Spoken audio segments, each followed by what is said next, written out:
Ella cruzó el umbral de la casa que todo el pueblo evitaba con la misma cautela con la que se evita un animal herido.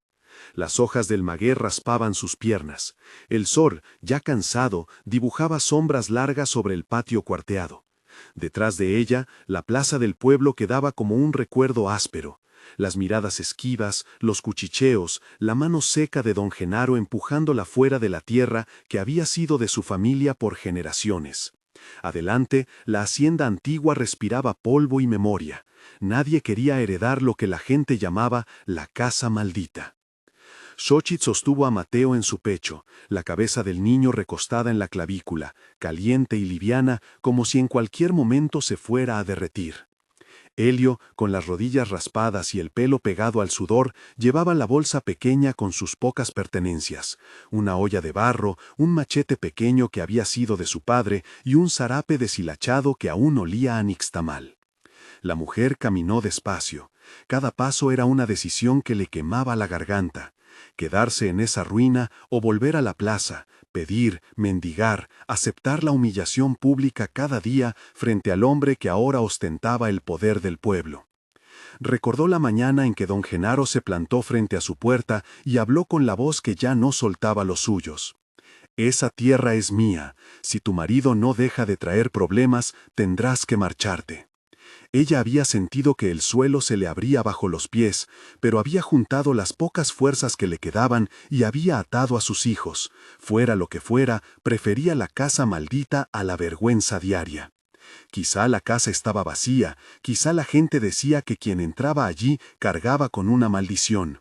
Para Xochitl, la maldición tenía otro nombre: pobreza, huérfanos a cargo, la medicina que no llega.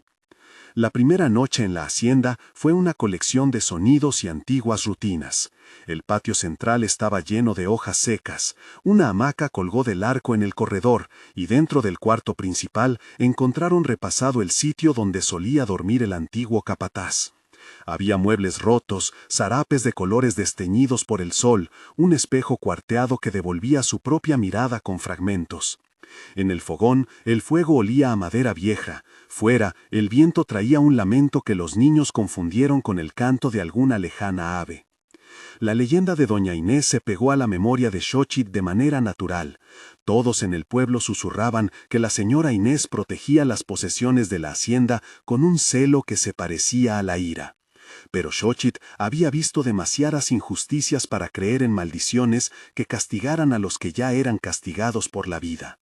Al amanecer, el sol dibujó los relieves de los muros de adobe con una claridad nueva. Xochitl salió a barrer los corredores, a quitar telarañas, a sacudir el polvo que se pegaba como una capa vieja al suelo. Fue Helio quien encontró primero la señal, una piedra suelta junto al altar improvisado, a un lado del corredor donde los hombres habían dejado objetos que no sabían si eran útiles o memoria. «Mamá, se movió», dijo con esa mezcla de orgullo y asombro que a los niños les salen sin filtro. Cuando la piedra cedió, el aire que salió olía a tierra húmeda y a algo muy antiguo, una mezcla de cuero, hojas secas y otro olor difícil de nombrar, el aliento de la historia atrapada.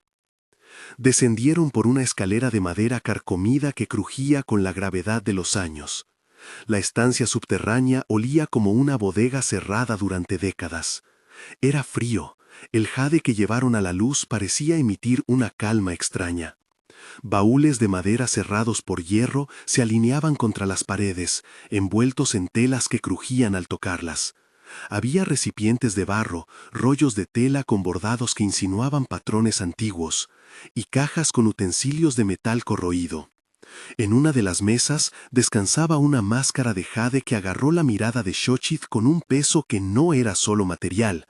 Era como si el objeto traicionara historia y rostro a la vez, una expresión tallada que no pertenecía a nadie en particular, pero que hablaba de manos que habían trabajado el tiempo con devoción y con destreza.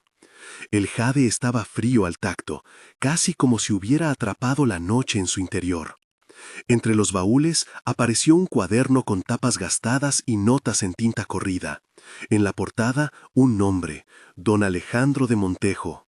No era un nombre cualquiera. Los ancianos del pueblo murmuraban sobre el forastero que había venido años antes con libros y promesas y había terminado yéndose con cajones llenos de piezas. Xochitl dejó que Helio sostuviera al niño y abrió el diario con manos temblorosas. Las letras estaban ordenadas, a veces arrogantes, a veces nerviosas. Hablaban de tumbas abiertas, de objetos que brillaban como si desafiaran la noche, y en una entrada más breve, como si alguien hubiera intentado contenerse, había una nota que no era un registro científico sino una confesión. El chamán dijo algo que no comprendimos. Dijo que profanar traerá hambre y ruina, que el espíritu no se pierde, se transforma en peso sobre la conciencia. No había en esas páginas voces místicas que obligaran a creer en maldiciones. Había sí el testimonio de un saqueo, el relato de un hombre que había desmontado un pasado para venderlo en vitrinas lejanas. El cuaderno era rudo en su sinceridad. Explicaba cómo se quitaron máscaras de sus contextos, cómo se separaron rituales de su gente, cómo se escondieron piezas en baúles para evitar preguntas. En otra nota, casi al final, don Alejandro había escrito con un trazo que parecía más castigado: «Estos objetos no son para mi ego. Quizá algún día alguien entienda que lo que llevamos no es nuestro». Era una pieza de papel que dejaba entrever culpa, no redención. Una confesión de que la apropiación de la memoria de otros tiene consecuencias reales en la carne de las comunidades. La lectura dejó a Xochitl con una mezcla de vértigo y reverencia. No se trataba de un tesoro que pudiera hacerla vivir sin humillaciones, se trataba de historias de gente que habían sido arrancadas de la tierra y reducidas a mercancía.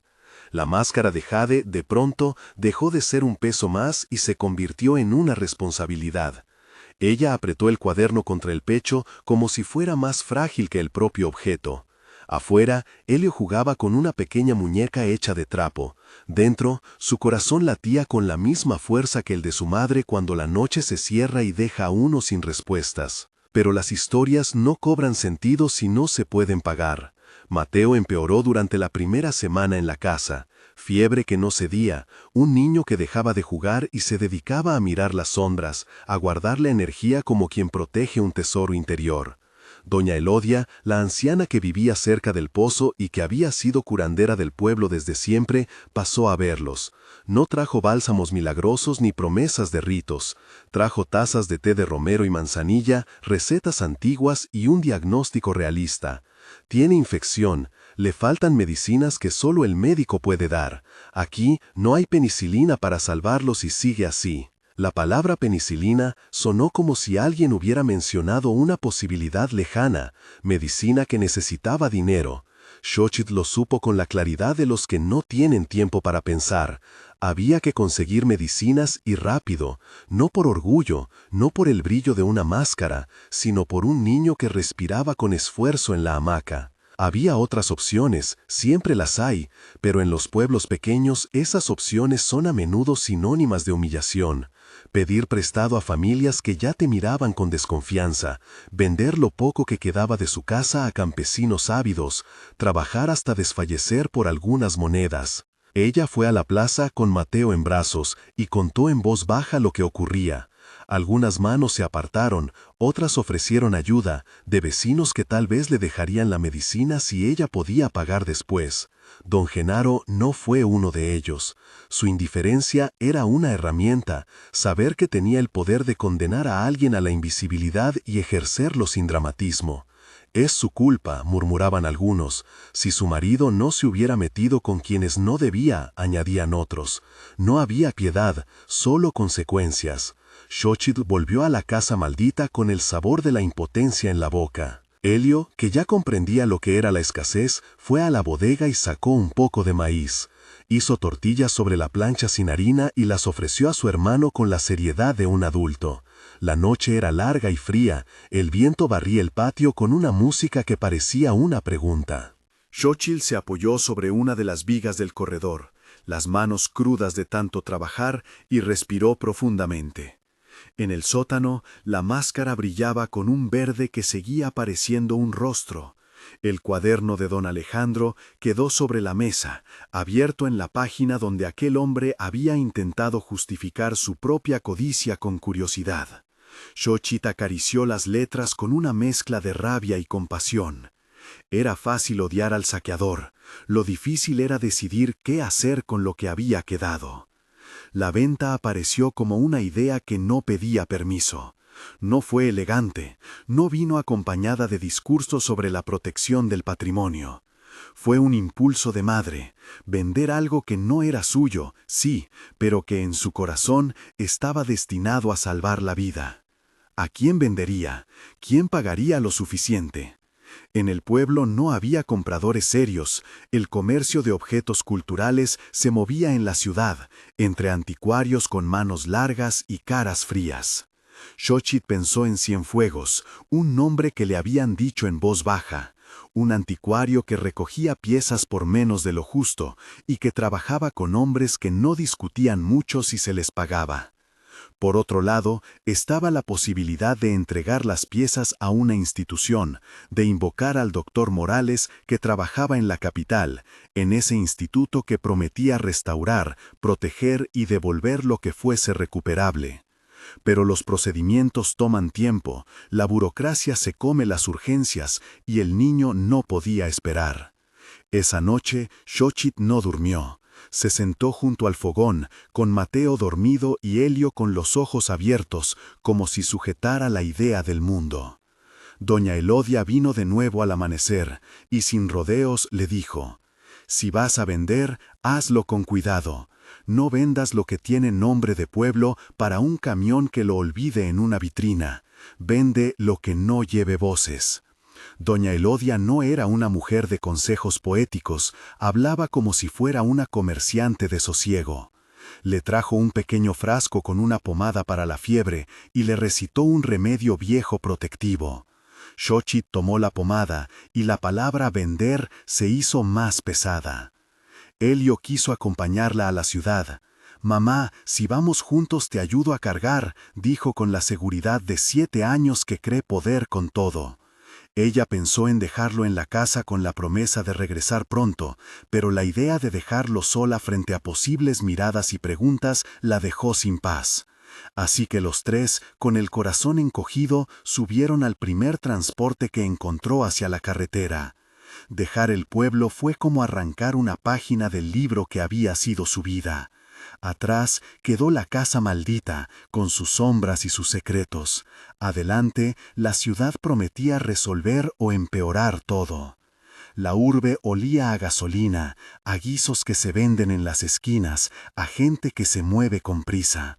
Xochitl apretó el baúl de madera contra su cuerpo mientras buscaba dónde vender. Los anticuarios ocupaban una calle llena de escaparates, con nombres escritos en letras que pretendían ponerse más grandes por sí solas. Cienfuegos la acogió con la sonrisa de quien ha visto convencer a la necesidad antes.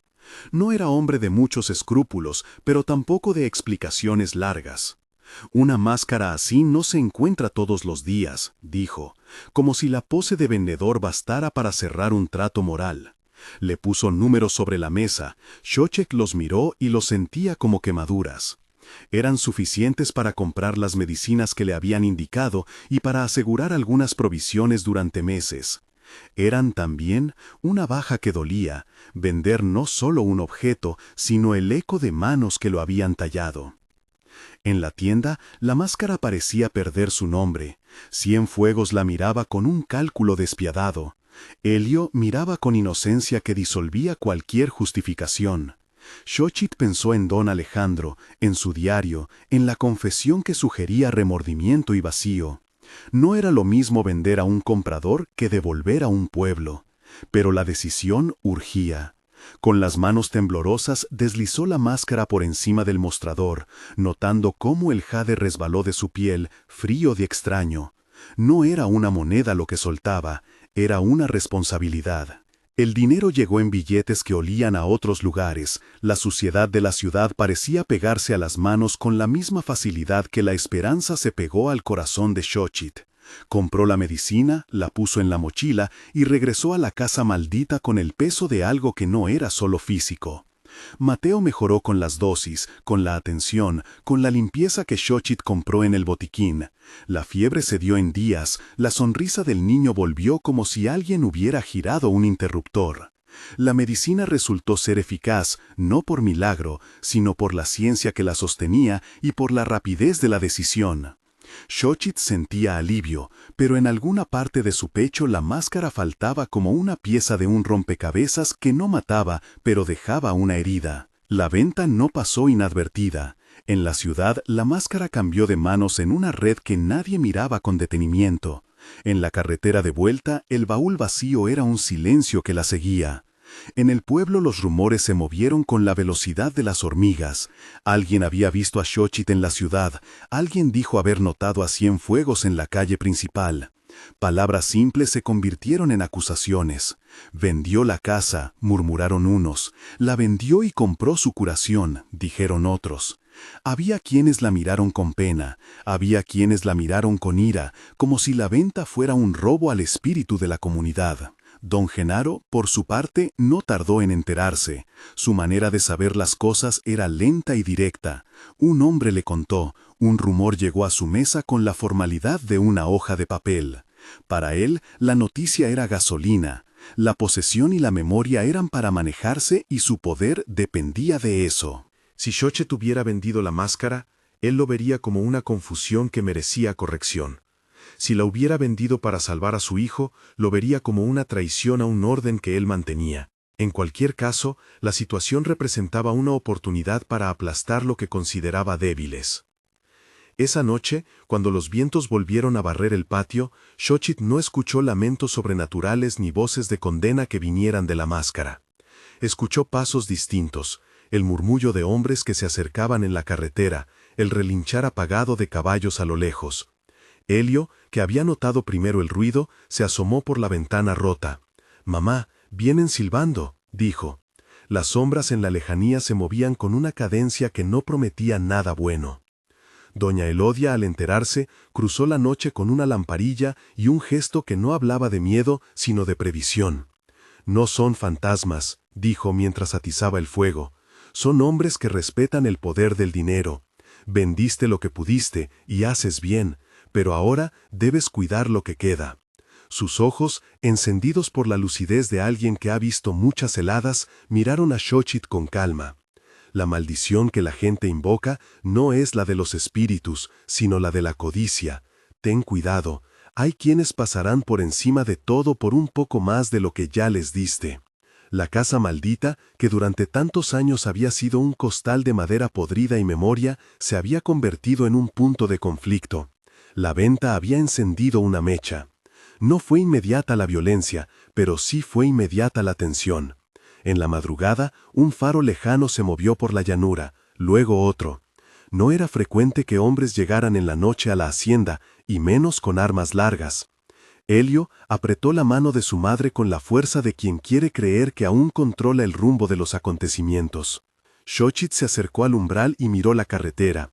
Una camioneta vieja, con cristales que reflejaban la luna, se detuvo a la distancia prudente, y de ella bajaron dos hombres que olían a caucho y a colonia fuerte. Uno tenía el aire de quien se dedica a servicios brutos, el otro la expresión llena de urbanidad peligrosa. Pidieron por Xochitl con una voz que no dejaba margen a la confusión. «¿Dónde está la viuda?», preguntaron. La pregunta estaba formulada como si ella fuera una propiedad menos valiosa que una pieza de madera. Helio se atrincheró detrás de su madre. Mateo, que ya mostraba signos de recuperación, respiraba con menos esfuerzo, y cada respiro era un golpe de esperanza. Xochitl salió a recibirlos descalza, la sangre fría avanzando por sus piernas como si hubiera aceptado que la decisión anterior la había puesto en la mira. «Soy yo», dijo, sin bajar la voz. Los hombres intercambiaron miradas. Uno dijo un nombre. «Buscamos lo que vendiste. Cienfuegos quiere respuestas». La palabra cayó como un pedazo de metal, duro, frío y contundente. No era solamente el anticuario. Alguien más en la ciudad quería verificar que lo que había adquirido no le fuera arrebatado. Las preguntas que siguieron trajeron acusaciones insinuadas. No te conviene que vuelvas a hablar de cómo conseguiste eso. El ambiente se cargó de una amenaza que tenía todas las formas de la coerción. No violencia explícita, sino la advierte de que la voluntad ajena se encuentra con el peso de la amenaza. Xochitl sostuvo la mirada con calma forzada. No vendí nada que no fuera mío, dijo, y en esas palabras estaba tanto la verdad como la autodefensa. La discusión pudo haberse prolongado. Podía terminar en gritos, en consignas, en una huida precipitada hacia la ciudad. En vez de eso, los hombres se marcharon con la promesa de volver. La luna parecía más cercana de pronto, como si ella misma estuviera observando. Doña Elodia cerró la puerta con cerrojo simple y dejó una oración sin palabra en el aire. No invocó espíritus, solo órdenes antiguas para ahuyentar la violencia. La llegada de aquellos hombres fue la primera señal de que la venta no era un acto privado. La mercancía de la que se había despedido en la ciudad había iniciado un trayecto que la rebasaba, y ahora puntos de codicia distintos comenzaban a converger. Xochitl, que había sentido alivio por ver a su hijo dormir sin fiebre, ahora sintió la inquietud de quien ha encendido un fuego para cocinar y ve cómo las chispas saltan hacia donde no quería. En la bodega silenciosa, donde hasta hace poco reposaban baúles y cuadernos, quedó un hueco que marcaba una nueva división en la casa maldita, antes y después de la venta. La noche se cerró con los perros aullando a lo lejos y con el silbido de los hombres que se alejaban. Elio, sobre la hamaca, preguntó con esa valentía que solo la infancia permite: «Mamá, ¿acaso hicimos mal?». Xochitl lo miró, y en su mirada no había reproche, sino una mezcla de agotamiento y la certeza de que elegir es siempre una forma de hacerse responsable. «Hicimos lo que debíamos para salvar a tu hermano», dijo, «y tendremos que enfrentar lo que venga después». Fue una respuesta honesta. No expiaría la decisión con excusas, simplemente la explicó y la asumió. Cuando la aurora rompió, la camioneta del pueblo apareció de nuevo, esta vez con más hombres. Cartas, amenazas veladas, una nota dejada a la puerta que hablaba de reclamaciones por piezas y de posibles cargos por posesión inadecuada. La burocracia del saqueo también tenía su lenguaje para intimidar. En el pueblo, las voces se habían dividido. Algunos defendían que Xochitl había salvado a un niño, otros querían ver en ella a alguien que había traicionado una memoria colectiva. Entre ambos bandos, la figura de don Genaro se movía como un personaje que hasta entonces había disfrutado del poder. Ahora la situación le ofrecía la posibilidad de restaurar su autoridad con un gesto hegemónico. La casa maldita, que nadie quería, ahora parecía ser el epicentro de un juicio social. Los secretos que había guardado, baúles, papel, una máscara de jade que ya no estaba, comenzaron a flotar como fragmentos de un pasado que se resistía a morir. Xochitl sabía que la venta había traído alivio inmediato, pero también sabía que el alivio no cerraba heridas más anchas. La necesidad de Mateo había sido satisfecha, sí, pero la memoria de su pueblo había sido tocada, y con ella las voces que alguna vez habían pertenecido a otros comenzaron a reclamar. En la puerta de la hacienda, mientras el sol se levantaba con una claridad que multiplicaba las sombras, Xochitl tomó una decisión que no borraba lo hecho: proteger a sus hijos con todo lo que tuviera. Mientras apretaba la mano de Elio, escuchó el rumor de voces acercándose desde la loma. No eran solo hombres de don Genaro. Había alguien que venía desde la carretera con un papel oficial. Y había, además, un nombre que había circulado como posible salvación: Dr. Arturo Morales, del Instituto de la Ciudad, reputado por proteger piezas y por hablar en tribunales. Era una posibilidad lejana, de esas que entran en el corazón con la fragilidad de una promesa. Xochitl respiró hondo, con la certeza de que cada decisión abre y cierra puertas. Sabía que había elegido por amor a sus hijos, que había roto un vínculo con la memoria colectiva por una vida. Sabía que quizá estaba condenando los restos de una herencia a manos de otros, o quizá estaba dando a su pueblo la posibilidad de que alguien con poder institucional detuviera al saqueo. No era una decisión heroica ni vil, era una decisión humana. Al fondo, la loma se pobló de figuras. Algunos traían herramientas, otros papeles. El viento levantó polvo y una carta vieja se fue enroscando como un animal. La casa maldita mantenía sus secretos, pero la vida de la familia ahora formaba parte de un conflicto que no se resolvería en una noche. Xochitl cerró los ojos un instante y recordó las palabras de don Alejandro, la nota donde se leía la advertencia del chamán, una plegaria convertida en moralidad, un aviso que decía que la codicia deja huellas visibles. Ella acarició el cuaderno con un gesto que no era de arrepentimiento, sino de búsqueda. Quería saber más, entender cómo aquello que había vendido se había convertido en un problema mayor que su propia necesidad. En la distancia, la voz que llamaba era la de doña Elodia, que marcó una estrategia breve: avisar al pueblo, hablar con los que aún podían ayudar, y esperar la llegada de aquel que prometía proteger lo que quedaba. Xochitl sintió que algo en su interior se tensaba y se abría a la vez. Había salvado a su hijo, sí, pero el precio empezaba a manifestarse en la presencia de hombres que no venían a negociar, sino a imponer. La casa maldita ya no era solo un refugio, había pasado a ser un tablero donde se jugarían muchas piezas. La mañana se extendió con la fuerza de una jornada que iba a decidir más que el futuro inmediato de una familia. Xochitl guardó el cuaderno de don Alejandro en un lugar donde pudiera encontrarlo y lo volvió a leer, buscando en las palabras del forastero algún consuelo o un aviso que le diera ventaja. Allí, dispersas entre líneas de arrogancia y culpa, aparecieron nombres y rutas que hablaban de mercaderes en la ciudad, de camiones que cruzaban la madrugada, de vitrinas con luces.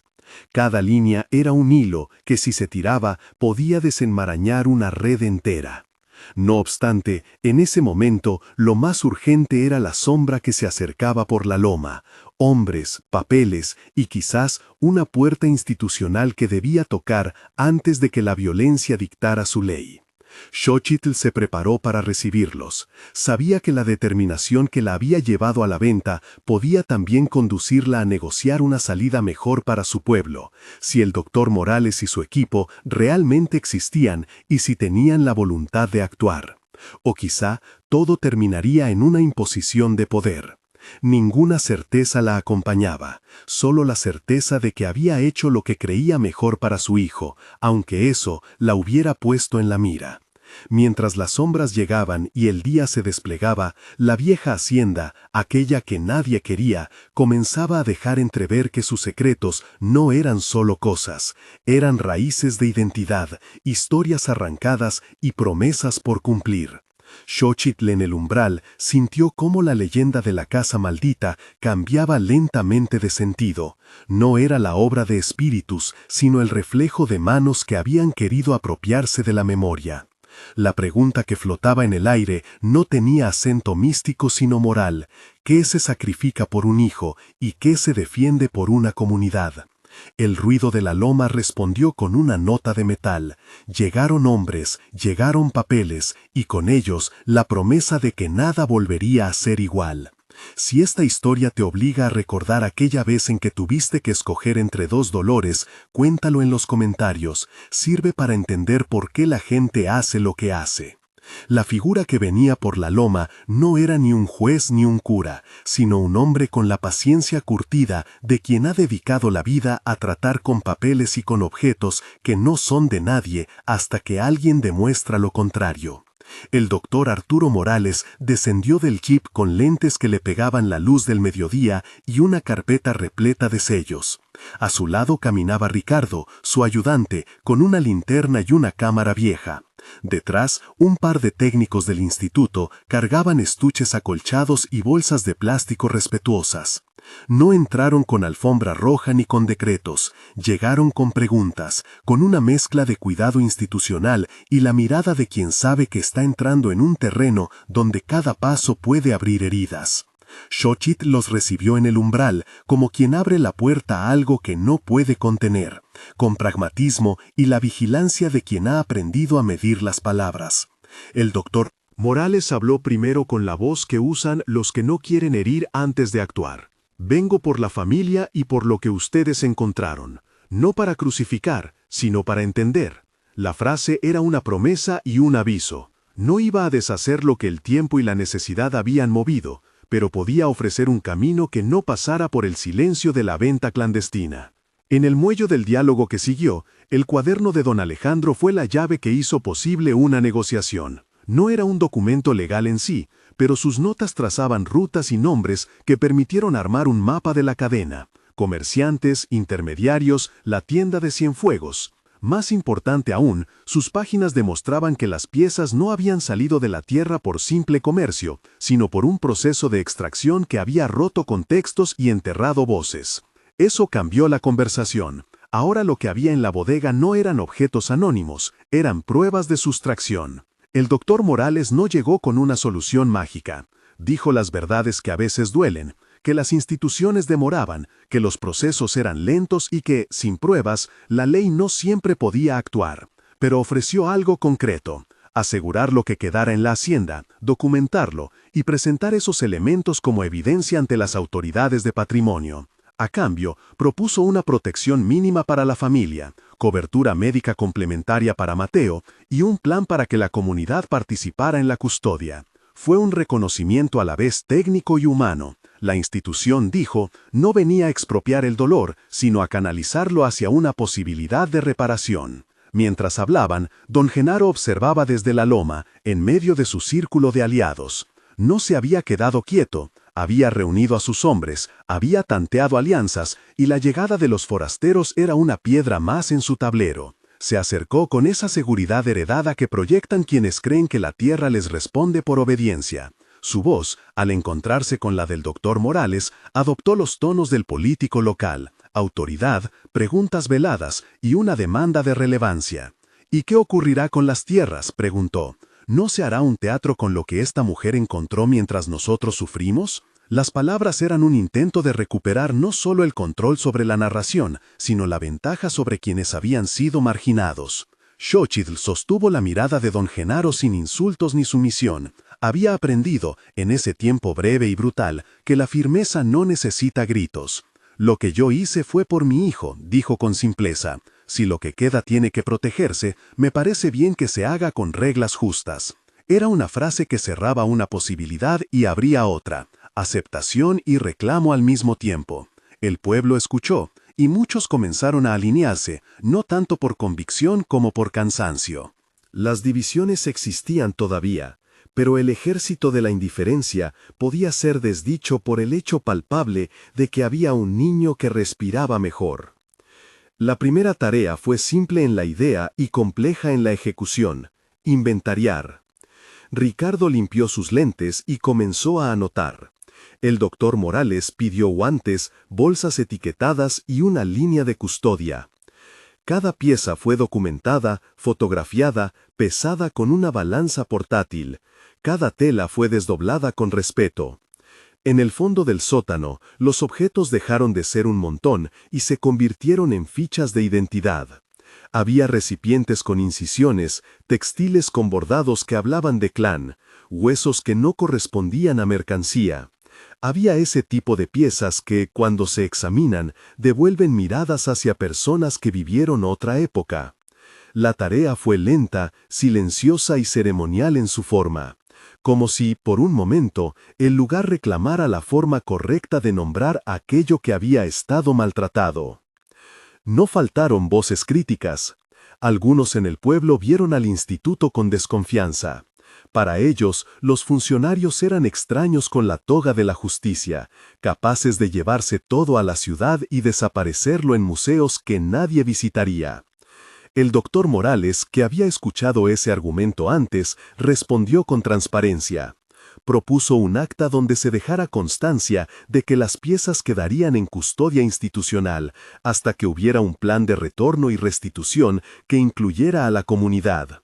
Ofreció plazos, audiencias públicas y la promesa, no pirotécnica, sino tangible, de que la hacienda podría convertirse en un centro cultural donde las piezas tuvieran su narrativa completa.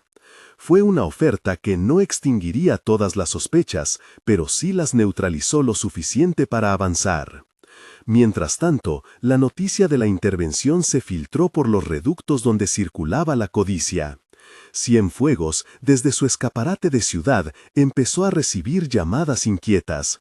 ¿Qué había pasado con la máscara que había comprado? ¿Qué pruebas la conectaban con la hacienda? Sus hombres, entre los que se contaban tipos de manos rápidas y miradas largas, comenzaron a moverse. La red que había comprado y vendido piezas mostró su costura. Hombres en la carretera, un conductor que recordaba un camión detenido una madrugada, recibos que, mal archivados, dejaban huellas. Don Alejandro no había dejado un rastro claro y limpio, pero su desorden, paradójicamente, ofrecía pistas. Entretanto, la familia de Xochitl continuó su vida con la peculiar normalidad que imponen las tragedias que se curan con medicinas. Mateo recuperó el color poco a poco. Su risa volvió, primero tímida, luego franca, como una llave que reabría puertas. Elio, que había asumido tareas como si la adultez pudiera cadenciarse con 7 años, empezó a asistir a la escuela que improvisó una maestra que vivía en la plaza. Xochitl empezó a trabajar con el doctor Morales no como una mujer en deuda con la virtud, sino como testigo. Aprendió a describir objetos con nombres que le parecían extraños, a relatar las fechas, a recordar quién había entrado a la hacienda después de la partida de don Alejandro. Su voz, que se había templado con la urgencia, fue ganando el peso de alguien que debía decir la verdad para que la reparación tuviera cimiento. La tensión no se quedó en palabras. Cienfuegos, cuando entendió que la pieza que había comprado estaba vinculada a una investigación, intentó recuperar su inversión con fuerza, contrató hombres, apretó la tregua que tenía con don Genaro y envió emisarios. La ciudad, que pocas veces se mancha de furia para defender lo que es suyo, ofreció con su anonimato la posibilidad de maniobrar. Hubo noches en que camionetas pasaron cerca de la hacienda sin detenerse, en que faros se asomaron y se fueron. El miedo volvió a ser un lenguaje atmosférico, no tanto por los cuerpos, sino por lo que ellos podían provocar, la certeza de que, si se quería, se podía quebrar la seguridad de una familia con peso y con dinero. Fue en una de esas noches tensas cuando la operación de protección emprendió su prueba de fuego. No fue una escena de película, fue una suma de decisiones metódicas. El equipo del instituto decidió trasladar las piezas más vulnerables a un lugar seguro en la ciudad. No iban a llevar todo de una vez. La logística exigía discreción. Un vehículo neutro, esquinas acordadas, caminos que evitaran radares y que no llamaran la atención. Xochitl aceptó acompañar por una razón que no era heroica, tenía el diario y era el vínculo humano que podía explicar ciertas omisiones. Tenía también la necesidad de asegurarse de que lo que quedara en la hacienda no fuera tomada por la fuerza. La noche de la salida fue un conjunto de sombras y susurros. El equipo trabajó con linternas cubiertas, con bolsas antiestáticas, con el silencio que exige la prudencia. Cada pieza que subía al coche era una oración muda, un bordado, una vasija, un objeto que había visto el mundo antes que ellos. Cuando la última caja cerró, el corazón de Xochitl pareció pegar un salto. La camioneta arrancó con la delicadeza de quien retira una lámpara de la mesa de un banquete sin desordenar nada. Y entonces el primer trueno de la persecución, luces que aparecieron en el horizonte, motores que rugieron y la amenaza de manos que buscaban recuperar negocio y prestigio. La persecución no fue una película de persecuciones, fue una serie de maniobras tensas sobre caminos rurales donde el polvo se levantaba como un telón. El jeep del doctor Morales marchó por el camino de grava y detrás una camioneta con hombres encapuchados se pegó al asfalto como una sombra. En un momento, don Genardo apareció con otro vehículo en un cruce. Había intentado cortarles el paso. La escena fue más un cálculo de voluntades que un choque de metal. Palabras a través de ventanillas, gritos que se mezclaban con polvo, un intercambio que olía a intimidación. «Devuélvanlo», dijo uno de los perseguidores. «Ese objeto no saldrá de mis manos», respondió Ricardo desde el jeep, y en su voz se escuchó la autoridad que otorga la razón legal. No faltó la violencia mínima, apedreamientos de faros en la carretera, un intento de bloqueo con troncos al paso, el chirrido de las llantas en un deslave improvisado. Fue en uno de esos cruces que algo inesperado ocurrió. Una patrulla municipal, que había sido avisada por una vecina que había visto el movimiento y temía desmanes, llegó al punto de intersección. No traían toneladas de poder institucional, pero su presencia bastó para entorpecer la maniobra de los hombres contratados. La legalidad, cuando aparece en el escenario, no siempre es heroica. A veces es una red que se tiende casi por casualidad, por la inquietud de un ciudadano que no quiere que la violencia se convierta en norma. El choque de voluntades pasó a un diálogo más público. El doctor Morales pidió que se respetara la custodia, mostró credenciales, anduvo con papeles que no eran solo sellos, sino promesas de que las piezas serían registradas. En paralelo, Xochitl observó la escena con la mezcla de alivio y tensión de quien sabe que la vida que salvó esa mañana podría condicionarse a las palabras de otros. Don Genaro, que vio su intento frustrado por un cóctel de decisiones pequeñas, optó por retroceder y buscar otras formas de recuperar influencia. La derrota política suele tomar la forma de humillación, rumiar la revancha y esperar el momento de la venganza. Días después, en la ciudad, la investigación siguió su curso. El doctor Morales y su equipo no se limitaron a la custodia, empezaron a tramar la red, contactos con Fiscalía, con la Oficina de Patrimonio, con una abogada que aceptó recibir el cuaderno de don Alejandro como indicio de sustracción. El anticuario Cienfuegos, cuando recibió la primera llamada oficial, intentó negarlo todo. Cartas inventadas, registros de compra forjados, testimonios sobornados. Pero la constelación no era débil.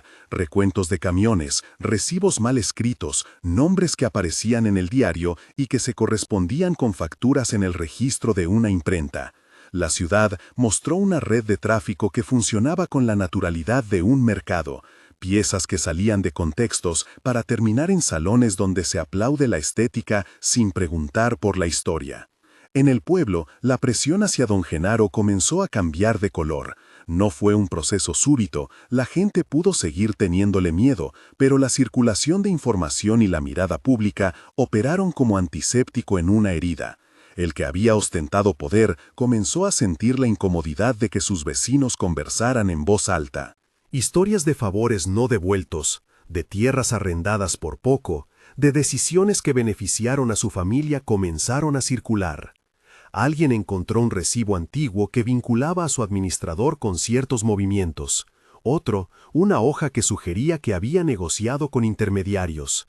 Todo eso, unido a la denuncia formal contra la red de tráfico, fue deshilachando la coraza del cacique.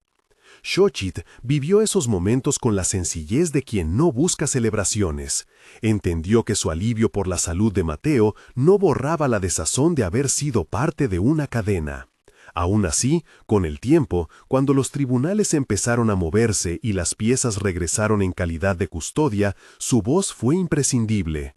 Testificó con calma, con la modestia de quien no busca venganza sino verdad. Su relato, más que demostrar culpa, abrió espacios para que la comunidad reclamara protagonismo en la restauración. No se trató de un acto heroico, dijo, fue la urgencia de una madre. Pero ahora que podemos hacer algo, que se nos incluya. Las audiencias no fueron una sola escena cinematográfica, sino un tejido de encuentros. Peritos que describieron el valor cultural de las piezas, arqueólogos que explicaron por qué los objetos pierden su sentido cuando se separan de sus contextos, funcionarios que prometieron acelerar procesos y abogados que, con papeles en la mano, hicieron lo que suelen hacer las instituciones: promesas con plazos.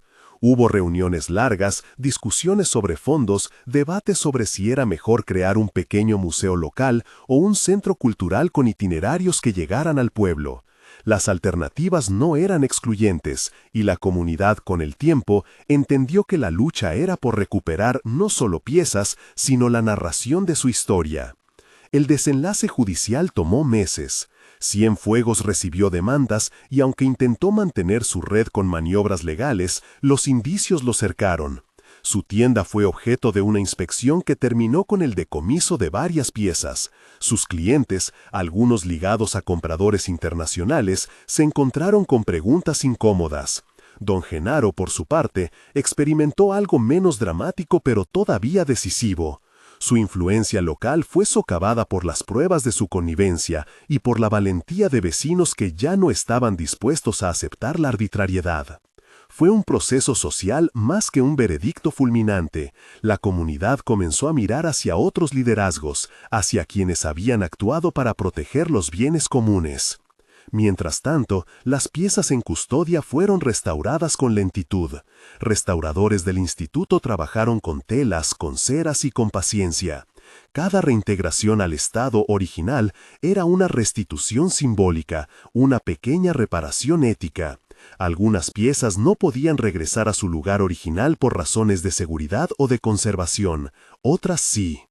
Se empezó a diseñar un proyecto deseoso de ser más que una vitrina. Un museo en la propia hacienda que contara las tramas, con placas que no solo mostraran obras, sino testimonios de vida. La idea fue tomar la narrativa de la pérdida y convertirla en enseñanza. La reinauguración no fue una fiesta pomposa, fue una jornada sencilla, con mesas de madera, tamales y café. No hubo una cinta roja que cortar con ministros, hubo vecinos que trajeron sillas, niños que llevaron flores y una pequeña placa que recordaba a don Alejandro no como héroe, sino como parte de una cadena que había herido. Xochitl fue invitada a hablar. No pronunció discursos grandilocuentes, sino palabras claras. Lo que encontramos aquí no es de uno solo, es de todos. Esta casa ya no me pertenece a mí sola, pertenece a quienes quieran entender su historia. Su voz se quebró al final, pero no por pena, por la intensidad de aquel reconocimiento público que no borraba los daños, pero que construía una responsabilidad colectiva. Se ofreció a Xochitl un puesto de guardiana comunitaria del centro cultural. No era un empleo rimbombante, salario modesto, horarios flexibles y la posibilidad de que su presencia en la hacienda permitiese que la gente la viera no como la mujer que vendió una pieza, sino como la que ayudó a que la memoria regresara. Aceptó, no por el dinero, sino por la promesa de transformar aquello que la había tocado en una herramienta para los suyos. Mateo siguió creciendo bajo la protección ya no solo de una madre, sino de una comunidad que, por fin, entendía que la dignidad de unos era la dignidad de todos. La restauración implicó también la creación de programas educativos, talleres de tejido para niñas y niños, cursos donde se enseñaba la historia local sin exotización, donde se hablaba de cómo las piezas pierden su voz si son arrancadas. El instituto colaboró con la escuela para que Helio y sus compañeros tuvieran visitas guiadas, le ofrecieron una pequeña beca para que, si quería, continuara estudiando. Xochitl vio a sus hijos entrar en la escuela con la misma mezcla de orgullo y temor que sienten los padres que escriben en cuadernos la posibilidad de un porvenir. Don Genaro, por su parte, sufrió una metamorfosis amarga. No fue un final judicial escandaloso, no todos los poderosos caen por sentencia pública, pero sí perdió relevancia. Sus tiendas de influencia se vaciaron, los favores retornaron como deudas que nadie quería pagar. Más importante que su caída formal fue la transformación simbólica. El pueblo empezó a mirar de otra manera a quienes ejercían poder. La historia de la Casa Maldita dejó de ser una leyenda para convertirse en una lección sobre lo que sucede cuando se privilegia la codicia sobre la comunidad.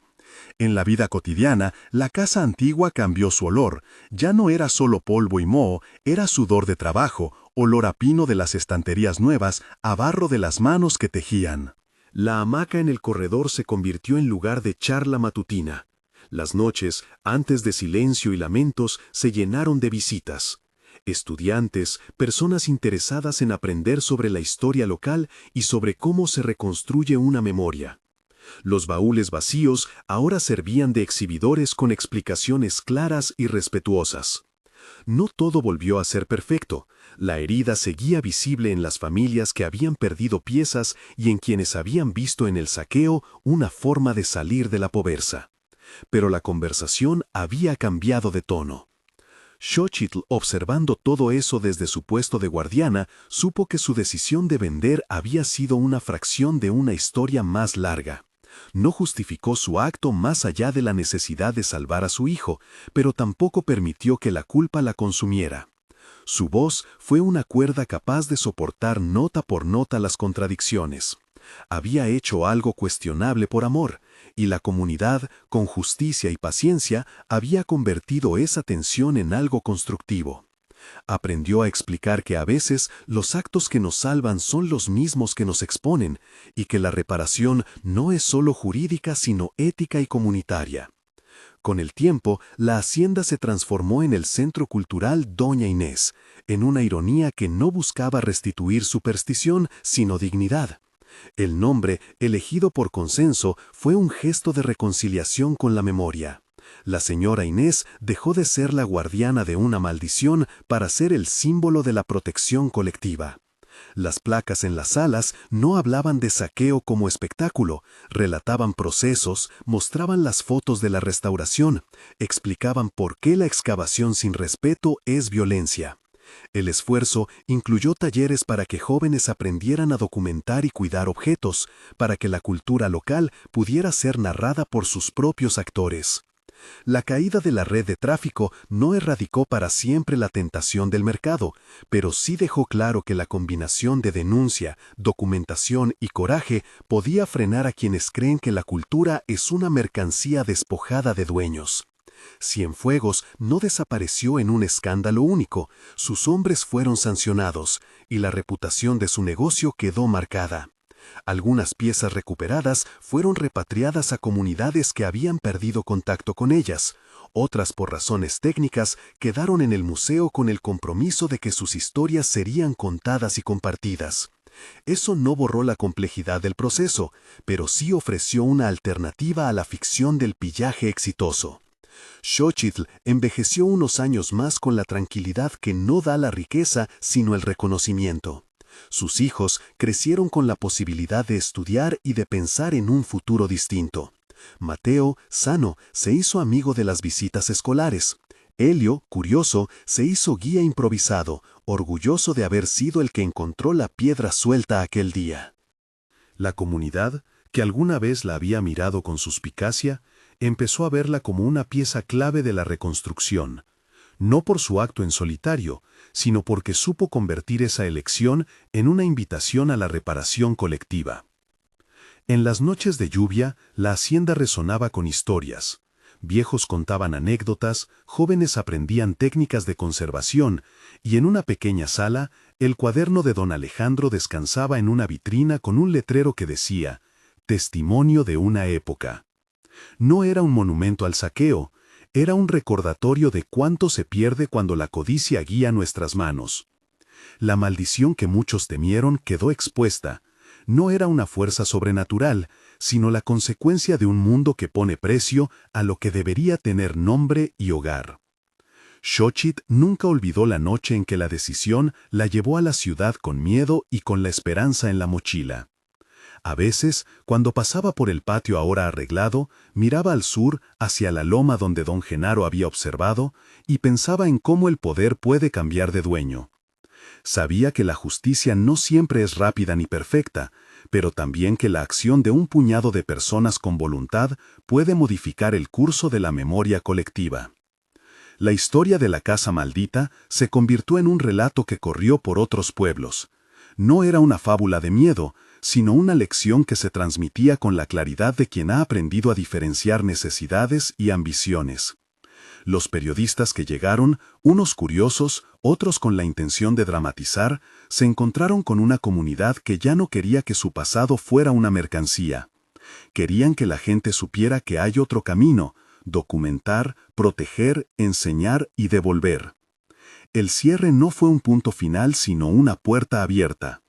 La hacienda seguía necesitando recursos, la escuela más libros, los talleres más apoyo. La institución aportó fondos y conocimientos. La comunidad puso el músculo de la voluntad y la memoria. Xochitl continuó trabajando no para vivir de un pasado, sino para asegurarse de que las generaciones próximas tuvieran las herramientas para que nadie más extrajera su historia sin preguntar. En la tarde en que se colgó la última placa, cuando los niños corrieron alrededor de las bancas y el sol bañó los muros, Xochitl se permitió un gesto que antes le hubiera parecido frívolo. Se sentó en uno de los escalones de la entrada y tejió. Sus manos, ya curtidas, hacían una pieza pequeña y firme. El tejido se parecía a las cosas que había guardado en la bodega, no por valor monetario, sino porque cada hilo contaba un tramo de tiempo. Un visitante le preguntó por la máscara que había vendido. Ella sonrió y dijo la verdad con la misma claridad con la que había medido sus opciones años atrás. La vendí para salvar a mi hijo. No fue correcto, pero fue lo que hice. A partir de ahí, muchos de nosotros nos enfrentamos a nuestras responsabilidades. Entonces, caminando entre la gente que había vuelto a habitar la hacienda, Xochitl habló con la sencillez de quien conoce el precio de las decisiones. El verdadero tesoro no estuvo en la máscara ni en los cofres que guardaban los secretos. Estuvo en la posibilidad de elegir a las personas sobre la codicia. Esa fue la maldición de antes. Cuando la codicia manda, nadie gana. Aquí aprendimos a cuidar lo que somos. Antes de cerrar, un recuerdo breve. En el sótano quedó un hueco donde la máscara había estado. En su lugar, una placa pequeña decía: espacio vacío, memoria en tránsito. No era una señal de derrota, sino de esperanza. Porque hubo un vacío que llevó a una transformación. La venta, el llanto, la persecución, la intervención, la restitución. Ninguno de esos episodios borró las fallas, pero sí las convirtieron en materia para construir algo nuevo. Si al escuchar esto te preguntas ¿qué harías en el lugar de Xochitl?, recuerda que las decisiones difíciles no vienen en blanco y negro. Piensa en la responsabilidad colectiva, en el valor de la memoria y en la fuerza que tiene una comunidad cuando decide respetar su propio pasado. Si esta historia te movió, suscríbete y compártela con alguien que crea que los tesoros de un pueblo no deben ser mercancía, sino memoria.